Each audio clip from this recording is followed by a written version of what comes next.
নির্বোধরা যেরূপ বিশ্বাস করেছে, আমরাও কি সেরূপ বিশ্বাস করব? সাবধান, এরাই নির্বোধ, কিন্তু এরা বুঝতে পারে না। যখন তারা বিশ্বাসীগণের সংস্পর্শে আসে তখন বলে, আমরা বিশ্বাস করেছি। আর যখন তারা নিভৃতে তাদের দলপতি গণের সাথে মিলিত হয় তখন বলে, আমরা তো তোমাদের সাথেই রয়েছি, আমরা শুধু তাদের সাথে ঠাট্টা তামাশা করে থাকি। আল্লাহ তাদের সাথে পরিহাস করেন, আর অবাধ্যতায় বিভ্রান্তের ন্যায় তাদেরকে ঘুরে বেড়াবার অবকাশ দেন।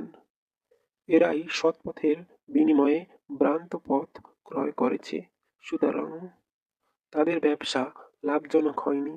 তারা সৎ পথেও পরিচালিত নয়। তাদের দৃষ্টান্ত যেমন এক ব্যক্তি আগুন প্রজ্বলিত করল, যখন তা তার চারদিকে আলোকিত করল, আল্লাহ তখন তাদের জ্যোতি অপসারিত করলেন এবং তাদেরকে ঘোর অন্ধকারে ফেলে দিলেন। তারা কিছুই দেখতে পায় না, তারা বধির, বোবা, অন্ধ, সুতরাং তারা ফিরবে না। কিংবা যেমন আকাশের মুষলধারা বৃষ্টি, যাতে রয়েছে ঘোর অন্ধকার, বজ্রধ্বনি ও বিদ্যুৎ চমক।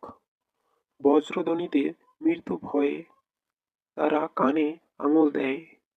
আল্লাহ অবিশ্বাসীদেরকে পরিবেষ্টন করে রয়েছেন। বিদ্যুৎ চমক তাদের দৃষ্টি শক্তিকে প্রায় কেড়ে নেয়। যখনই বিদ্যুতালোক তাদের সম্মুখে উদ্ভাসিত হয়, তারা তখন পথ চলতে থাকে, এবং যখন অন্ধকারাচ্ছন্ন